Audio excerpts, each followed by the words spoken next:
distinguished members of the Sikh Forum, Marshal Bhangu, my fellow panelists, and members of the audience. Today is really quite an extraordinary day. All of us, at least those who had reached childhood or adulthood in November 84, have very clear memories of where we were that day, what happened to us, what we were thinking, what happened to our loved ones, what happened to friends, family. And quite frankly, I had hoped for a different kind of 40th anniversary than what we are experiencing today. I was a student, college student, in November 84. I wasn't even in India at the time. I was in England. As you can see from my name and those who know me, I'm not from a Sikh family, not Punjabi. But that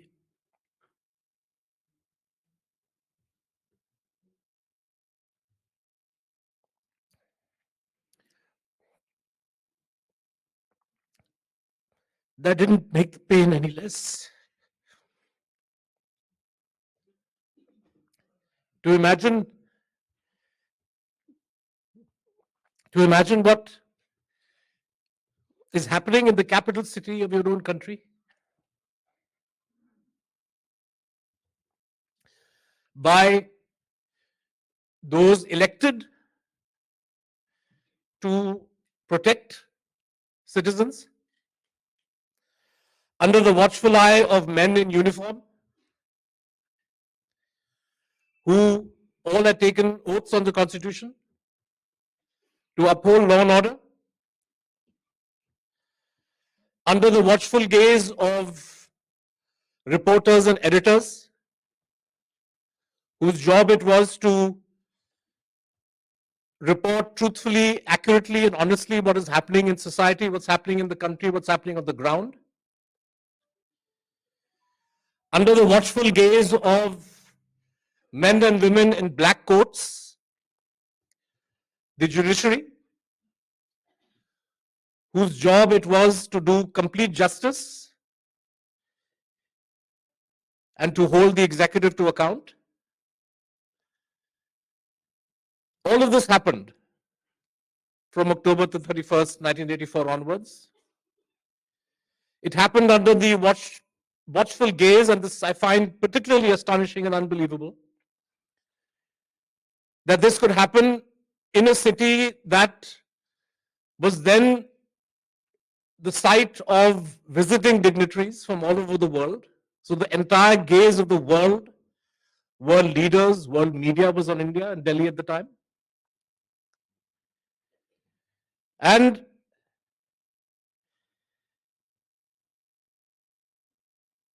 to then fast forward 40 years from now, to imagine that we are still, as a country, as a society, looking for justice, looking for answers, trying to ask ourselves, how do we ensure that this kind of crime doesn't happen again? And it is the large-heartedness of the Sikh who today, in her or his moment of pain and suffering, recognizes that what was visited upon them in November 84 continues to be visited upon innocent Indians of different religions under one excuse or the other.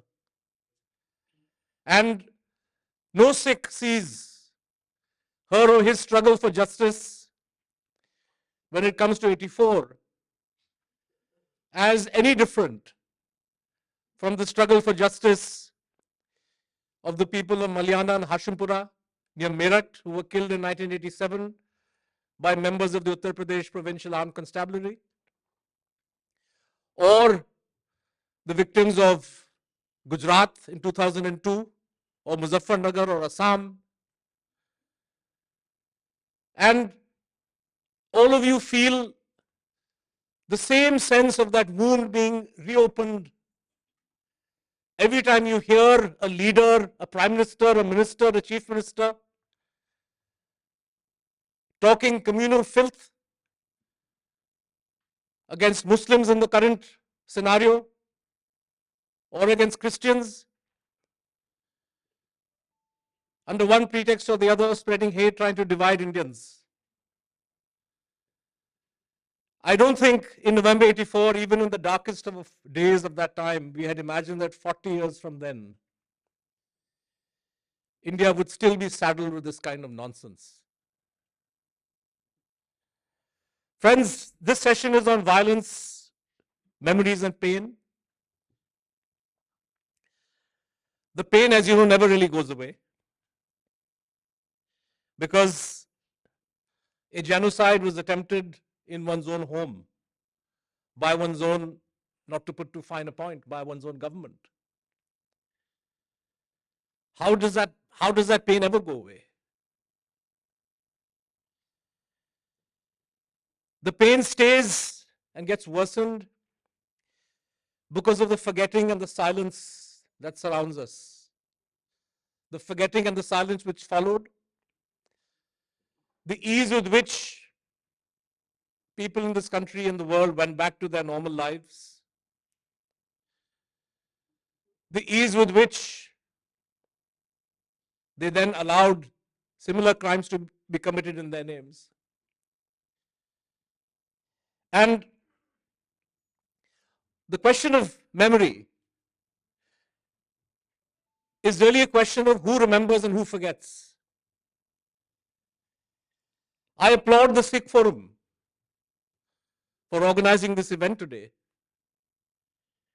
But is it too much to hope that when we come to the 45th anniversary or the 50th anniversary, such an event will be organized by a group, say, called the Hindu Forum, which decides that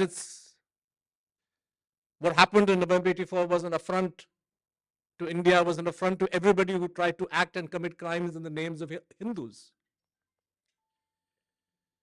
Is it too much to hope for that by the time the 50th anniversary comes around, an event of this kind could be organized by those who themselves were involved in the commission of this crime? The state. Is it too much to expect that in a democratic India, in a country that swears by Baba Sahib Ambedkar and the Constitution, Gandhi, that claims to abide by a religious tradition going back thousands of years, is it too much to ask that the Indian state itself one day feel obliged, feel duty bound to commemorate this massacre, to do complete justice, to apologize? Certainly back in November 84 and after, when all of us were struggling for justice, all of us were struggling to demand accountability, I for one never imagined that this would take more than 40 years. I never imagined that today we would be exactly in a similar situation to where we were then. In many ways worse, actually. In those days, you could have a prime minister talk in riddles, that when a big tree falls, the earth is bound to shake. There was still a certain hesitancy in openly maligning, vilifying, targeting the Sikh community in a continuous, unabated fashion. There was still some shame. But today, when you listen to the kind of statements, and it pains me to say this, but that the Prime Minister of India makes about Muslims, there was a calculation made in the 2024 election campaign, 110 out of 173 speeches that he made, they were vicious, direct targeted attacks on Muslim Indians. And that tells you the distance, the backward distance that we have traveled since 84.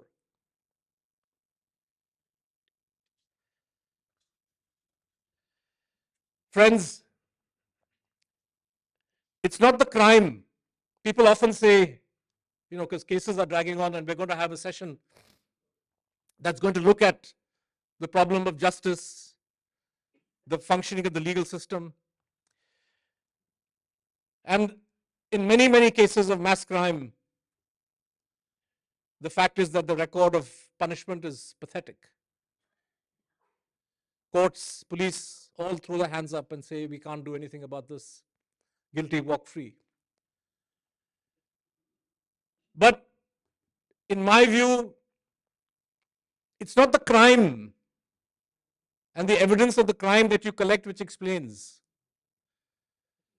what happens. It's the cover-up. More than the crime, I urge you to look at all the evidence of cover-up. Because when you look at the cover-up,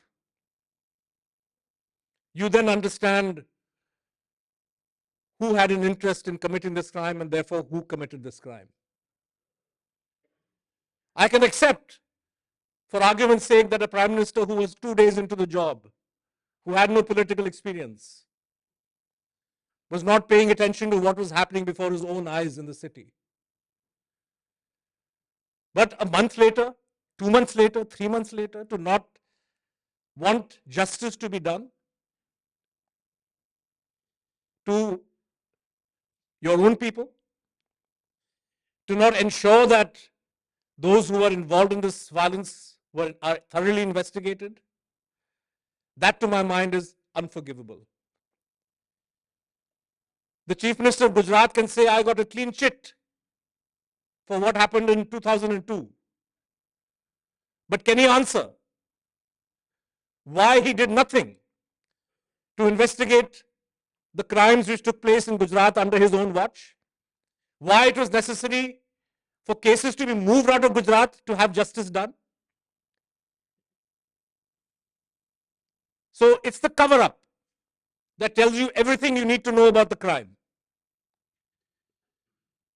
And it pains me to say this, but my own profession, the media, was also part of this cover-up.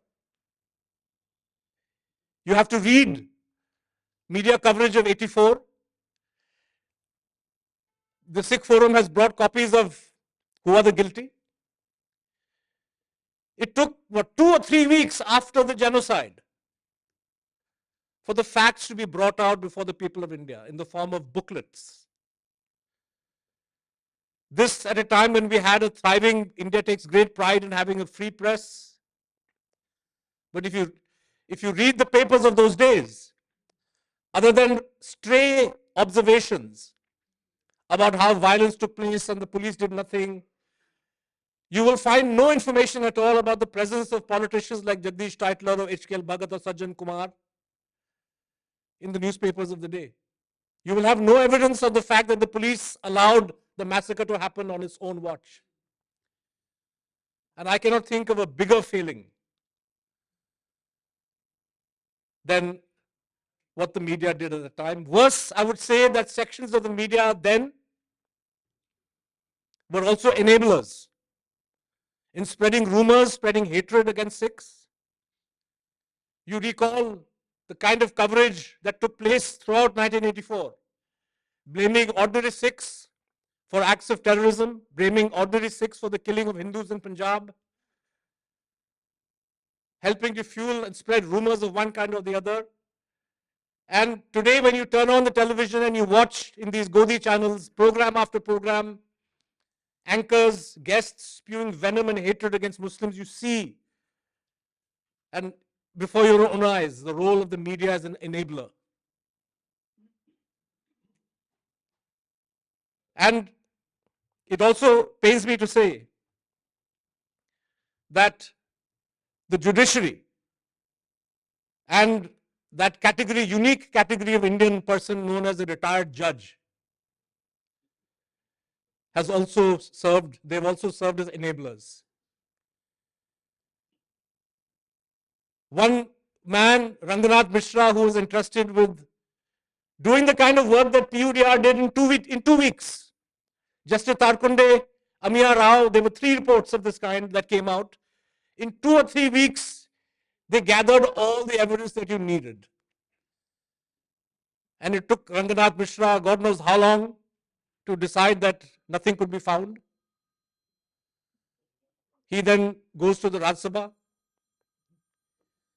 This is the caliber of person we're talking about. There seems to be a special place from where these kind of gentlemen are selected to do the job of whitewashing. But I don't want to fault any 1 or 2 or dozen individuals, because the Indian Constitution gives the higher judiciary in India the right to do complete justice, to intervene and take stock when there is manifest injustice happening before your own eyes. The names of those who have distinguished themselves is few and far between. I'm thrilled to see copies of Justice, the Muralidhar bench judgment in Sajjan Kumar, which has redeemed to some extent the image of the Indian judiciary. Not just because he delivered justice and ensured that one of the guilty of 1984, the Congress leader Sajjan Kumar, was sent to jail where he belongs, but also because the bench saw the connection that we all see before our own eyes between November 84, Gujarat 2002, Muzaffarnagar, the violence before and the violence after. That there is a system that was put in place in November 84, and unless that system is uprooted, destroyed, and the guilty, those who engineered and designed and implement the system, are punished, we will always be condemned to repeat these kinds of acts of monstrous violence against our people. I want to end just with another thought. A few years ago, there was a controversy about creating a police memorial in Chanakyapuri. And a lot of the discussion focused on the design.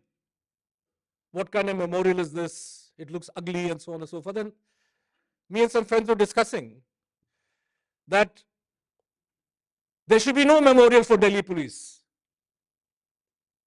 until Delhi police is held accountable for what happened in November 84. How can you memorialize police in the capital city of a country which allowed, if at all there should be a memorial, there should be a memorial to the victims. And the police should be forced to come there and apologize and lay a wreath and pay tribute to the memory of those who they allowed to be killed. Let us live and hope and dream and fight for a day where this kind of a memorial would be possible in a new India, and where it will not be left to the Sikh Forum to remember and pay tribute to the memories of those who died, but that Hindu forums and government forums and civil society forums in large number would share this burden, share this pain, and together we then find a way to move ahead. Thank you.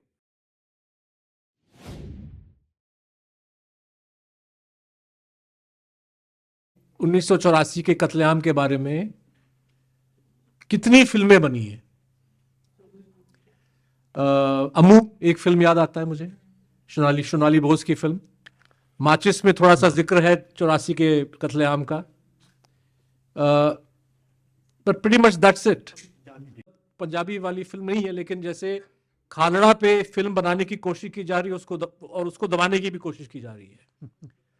तो मेरा मानना है कि किताबों के जरिए, गाना, कविताओं के जरिए, फिल्मों के जरिए डॉक्यूमेंटेशन होना बहुत ज़रूरी है। मैं 2002 में जब गुजरात में कत्लेआम हुए तो मैंने एक किताब तैयार किया 2002 के बारे में, इसीलिए क्योंकि मुझे फिक्र था, मुझे डर था कि हमारे आंखों के सामने जो सब हो रहा है इसको अगर हम आज कैप्चर नहीं करेंगे, और वो भी एक परमानेंट किताब के फॉर्म में, तो शायद 10 साल बाद, 20 साल बाद ये बात मिट जाएगी। और मुझे अफसोस इस बात पे आती है कि किताब भी निकला और उसके बावजूद भी इस चीज को मिटाने की पूरी तरह से कोशिश की जा रही है। तो this is a struggle which is very difficult to win. दूसरी बात कि ये इसको याद रखना इसलिए जरूरी है और इसलिए हम लोग करेंगे क्योंकि 84 के कत्लेआम को अंजाम देने वाले आज भी हमारे साथ मौजूद हैं। उनके नाम अलग हैं, चेहरे अलग हैं, उनके पार्टी के निशान अलग हो सकते हैं, लेकिन जो इरादा, तरीका, मंसूबा वो बदला नहीं है। बंटवारे की मानसिकता जो है वो पूरी तरह से हावी है और जब तक ये लोग अपना काम करेंगे तब तक हम इस चीज को कभी भूल नहीं पाएंगे। हाँ, 40 साल बाद 50, मतलब कि एक डायरेक्ट मेमोरी नहीं होगी, लेकिन हर तकरीर पे जब आप रिएक्ट करोगे, किसी नेता की तकरीर, जैसे आज हम सुन रहे हैं झारखंड से खुल के हिंदू मुस्लिम वाली बातें हो रही हैं, ये भी 1984 के दर्द को ताजा कर रहा है और इसलिए हम इसको भुला नहीं सकते। So I think it's very important to ensure that this is kept alive for this very reason, that the problems are all around us. Say something, please. I think let him finish up now. I think all three panelists have given their views on what happened and why it is necessary for documentation and the need for introspection. I think for that, one full day session needs to be given to Narang Saab because he's written a book on Akali politics and what has led us to this kind of a situation. How the community got exploited into an event of Blue Star and followed by the assassination and the consequences of it thereafter. So community introspection is very, very important, and documentation through seminars, through hard books, through YouTube, everything is extremely necessary. I have been to Auschwitz in Austria, where the Jews concentration camp is located. That camp has been maintained till today, not for any revenge, but to remind the people what the particular community has gone through. Halake, in Austria, there are no Jews now, but Austrian government has maintained that. So record keeping in whatever form is very, very important. Other thing, in my opinion, which is very important is to know that India has changed in the last 40 years. India has changed in a huge way. Media, both print as well as social media and TV. You see what's happening in the last 15, 20 years. I am from armed forces. We never thought of ये हिंदू मुस्लिम सिख ईसाई कौन है, इकट्ठे खाना, इकट्ठे training, इकट्ठे दुश्मन से लड़ना, इकट्ठे जीत के आना. But today, even amongst the retired Hindu friends, sorry to say this part, but very dear friends, they don't hesitate to, the system has been polarized so much, like it was covered by Saji, that when a prime minister of a country can make a statement, what it was said, then you know where you are headed. Overall, the patience and the tolerance of the community, of the communities rather, of the nation has come down.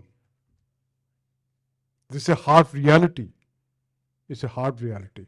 Just 6 years back, a gentleman who's conducting classes for IAS, IPS training center in Rajendra Nagar narrated a situation where he had gone to buy, he was living here only, now in Chandigarh, he had gone to buy vegetables.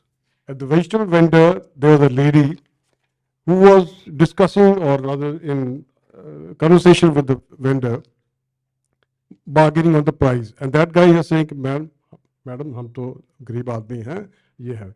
So this gentleman made the mistake of interjecting into it. कि बेचारा गरीब है, madam, आप तो लग रहे हो अमीर हो, ठीक है. So she asked him, who are you? आपको 84 याद नहीं है?